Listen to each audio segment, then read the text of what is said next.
Hello everyone and welcome to Blaugrana Everything, and welcome back to the channel and a match review as we look at how FC Barcelona edged past an inspired Real Betis with a 3-2 victory to record their 6th consecutive league victory of 2021 and of the season, something that has not happened for Barcelona since 2018.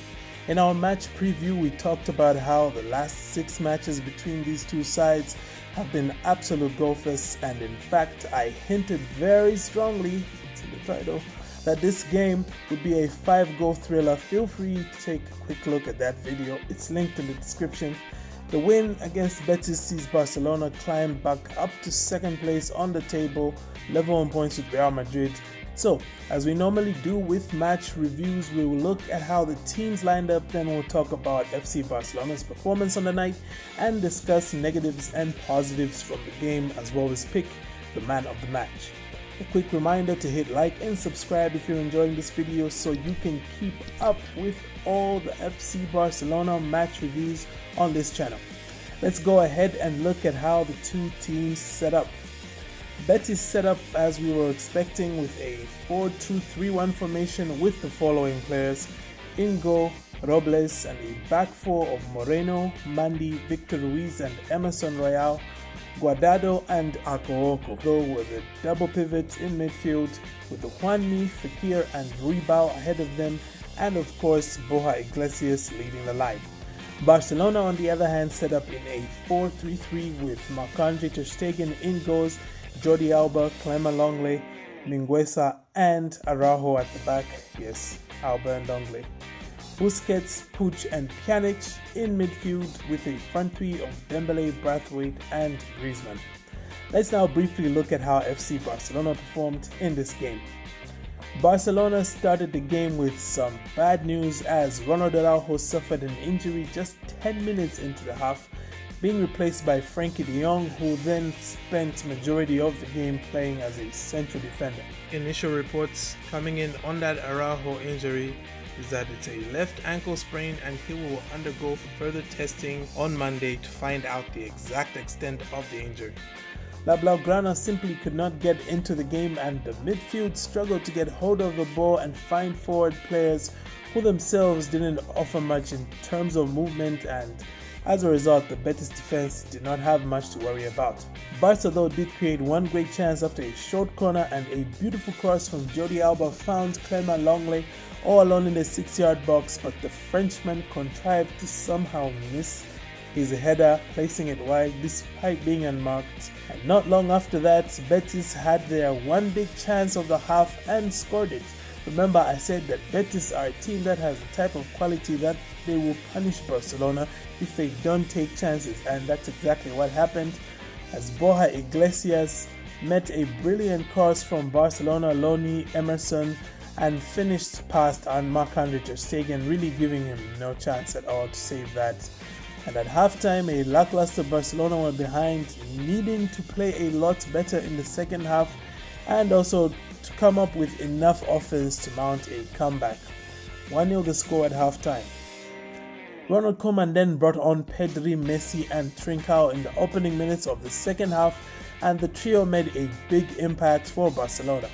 La Blaugrana were more intense in their pressing and looked more dangerous with the ball, and they started finding spaces that weren't there in the first half. The equalizer came with 30 minutes to go as Lionel Messi fired a rocket into the bottom corner after he was able to link up brilliantly with Ousmane Dembele out wide, who just jinked past his man, played the ball into Messi, and Messi just found that bottom corner with the accuracy that only he can really. Messi was then involved again as Barca took the lead through a Victor Ruiz on goal. It should have been a goal by Griezmann, but somehow his feet got crossed up, then the ball ricocheted off of Griezmann, hit Victor Ruiz and wound up in the back of the net. Hey, I'm taking all those goals. However, Barca couldn't protect their lead for much long though, as Victor Ruiz redeemed himself with a powerful header from a free kick after a very pointless and stupid foul was given away by Sergio Busquets, and I mean really that could have easily been a penalty as well. Anyway, Marc-Andre ter Stegen was then called into action a few minutes later as Real Betis seemed to be in the ascendancy He then had to pull off a brilliant stop to deny Juanmi, and also later on to deny the likes of Victor Ruiz scoring again, and also Lauren Moron. But as the game entered the final 5 minutes, it looked as though this was going to be another draw, and my heart was just sinking because I was like, guys, I predicted a 5-goal thriller here, do not let me down. And Francisco Trincao was like, hey, Blaugrana everything, I hear you my bro, here is a goal for you. Picked the ball off of a defender on the edge of the box, and he just steadied himself and just absolutely thumped it, the ball going in off the underside of the crossbar. And that was it really, that was all she wrote. Despite some efforts by Real Betis, they really couldn't threaten Barcelona anymore.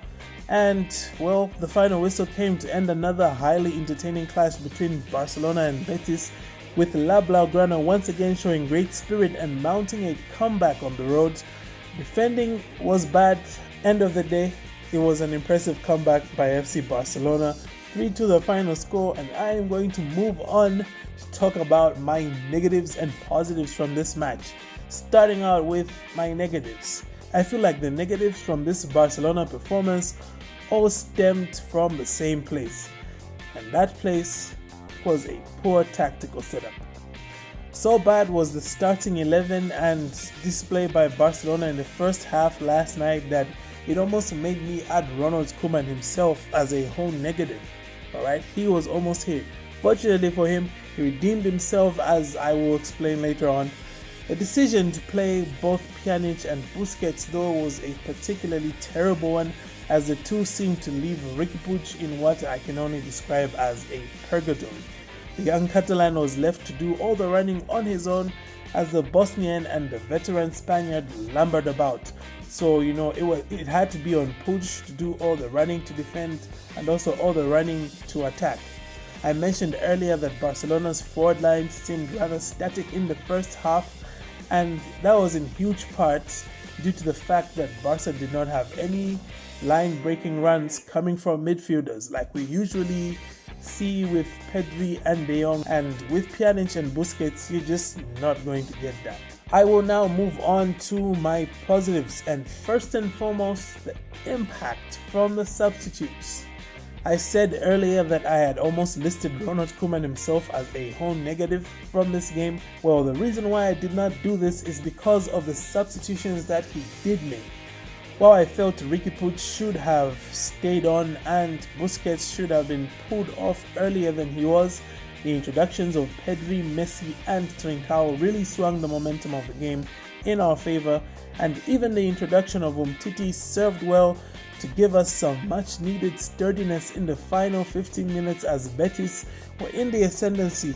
Last but not least though, I have to just give a proper shout out here to my boy Francisco Trincao, who finally scored his first goal for Barcelona, and what a golazo it was to clinch all 3 points for Barcelona.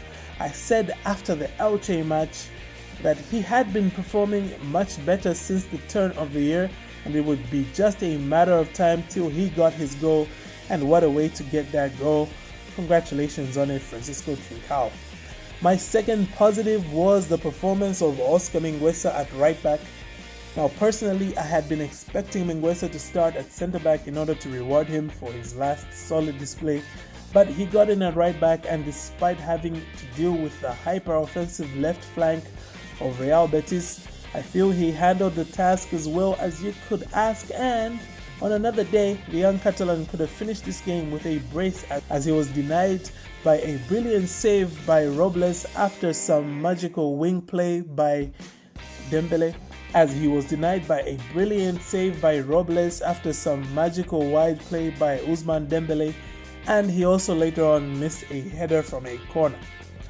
My last positive was the display by Marc-Andre ter Stegen. Now, he might not have been able to keep a clean sheet, but his 3 big saves from Juanmi, Ruiz and Moron were probably the difference between a win and a draw or a loss for Barcelona today. Yet another reminder of why clean sheets, or the lack thereof, do not tell the full story behind a goalkeeper's performances. Brilliant by ter Stegen. With all that out of the way, let's now talk about the man of the match. Today my man of the match I feel was once again Lionel Messi. He has probably got to be the best substitute a coach can throw into a game. He barely set a foot wrong and looked as sharp as I've ever seen him since he won his last Ballon d'Or, and honestly this was just an all-round wonderful performance by Messi. He had goals, he had key passes galore, and he thoroughly deserves to be Blaugrana everything man of the match. Well, that does it for my match review, ladies and gentlemen. What were your thoughts on the match? Who was your man of the match? Feel free to leave your thoughts in the comments. Thank you for tuning in. Have a great day, and Forza Barca.